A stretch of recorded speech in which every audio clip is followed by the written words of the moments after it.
திருநெல்வேலி பக்கம் ஜீரானம்னு ஒரு ஸ்வீட் பண்ணுவாங்க. இன்றைக்கி அது செய்து பார்க்கலாம்.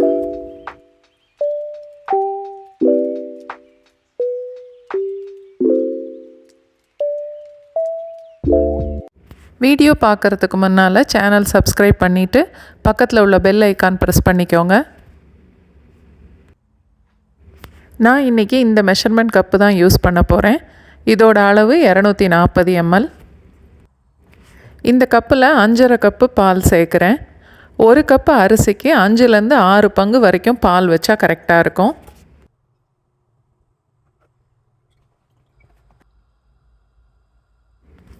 ஒரு கப்லேருந்து 1¼ கப்பு வரைக்கும் சுகர் சேர்க்கலாம். முழு முந்திரி பருப்பு 1/4 கப்பு எடுத்திருக்கேன். வறுக்கும் போது இதை உடச்சிட்டு வறுக்கணும். 1 கப் பாஸ்மதி அரிசி 1/2 மணி நேரம் ஊற வச்சுருக்கேன். பாஸ்மதி அரிசிக்கு பதிலாக வெறும் பச்சரிசியில் கூட செய்யலாம். பால் நல்லா சூடானதும் அரிசி அதோடு சேர்த்துடலாம். சேனல் சப்ஸ்கிரைப் பண்ணவங்களுக்கு ரொம்ப நன்றி. வீடியோ பார்க்குறவங்க, லைக் பண்ணுறவங்க, ஷேர் பண்ணுறவங்க எல்லாருக்குமே ரொம்ப நன்றி. அடுப்பு மீடியம் ஃப்ளேமில் இருக்கட்டும். அடிக்கடி கிளறி விட்டுக்கிட்டே இருக்கணும். மூடி போட வேண்டாம். அரிசி இந்த பால்லையே நல்லா வேகட்டும். என்னோடய சமையல் பிடிச்சிருந்தா வீடியோ லைக் பண்ணுங்கள். உங்களுக்கு தெரிஞ்சவங்களோட ஷேர் பண்ணுங்கள். உங்களுக்கு என்ன தோணுதோ எனக்கு கமெண்ட் பண்ணுங்கள். சமைக்கிற பாத்திரத்து பக்கத்துலேயே இந்த நெய் ஜாடி வச்சா இந்த சூட்டில் அது நல்லா உருகிரும்.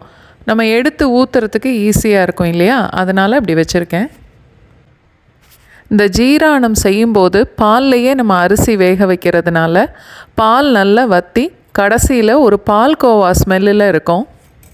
இந்த பாலும் அரிசியும் சேர்ந்து நல்லா வெந்து கெட்டியானதுக்கப்புறம் ஒரு 2 டேபிள் ஸ்பூன் அளவுக்கு நெய் சேர்த்து கிளறணும். அடுப்பு மீடியம் ஃப்ளேமை விட இன்னுமே கம்மி பண்ணிடலாம். லோ ஃப்ளேமில் வச்சு சமைச்சா போதும். பாலும் அரிசியும் சேர்ந்து வேகிறப்ப நம்ம தீயை கூட வச்சோன்னா அடி பிடிக்கும். இப்போது 1 கப் அளவுக்கு சீனி சேர்க்கலாம். இனிப்பு கொஞ்சம் கூட வேணும் அப்படின்னா 1¼ கப்பு வரைக்கும் கூட சேர்த்துக்கலாம். ஜீரானம் செய்யும்போது ஏலக்காய் தூளெல்லாம் சேர்க்கக்கூடாது. இந்த பால் நல்லா வற்றி அந்த பால்கோவாவோட வாசனை தான் இந்த ஸ்வீட்டில் வரணும்.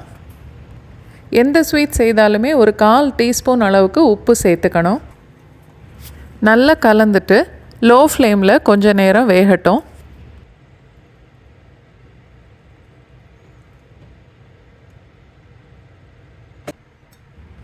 இந்த ஸ்டேஜ் வந்ததுக்கப்புறம் அடிக்கடி கிளறி விட்டுக்கிட்டே இருக்கணும். ஒரு வாட்டி கிளறும் போதும் ஒரு 2 டேபிள் ஸ்பூன் அளவுக்கு நெய் சேர்த்து கிளறணும். இந்த நெய்யை உருக வச்சதுனால எனக்கு ஊற்றுறப்ப ரொம்ப ஈஸியாக இருக்குது. இது மாதிரி ஒரு 5-6 வாட்டி 2 டேபிள் ஸ்பூன் சேர்க்கணும். நெய்யோட மொத்த அளவு 150லேருந்து 180 ml வரைக்கும் நம்ம சேர்க்கலாம்.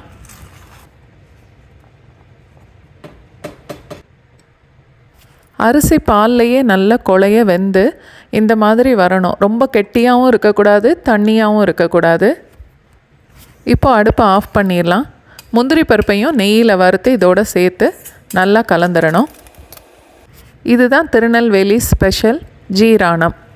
நீங்களும் கண்டிப்பாக ஒரு தடவை இதை ட்ரை பண்ணி பாருங்கள்.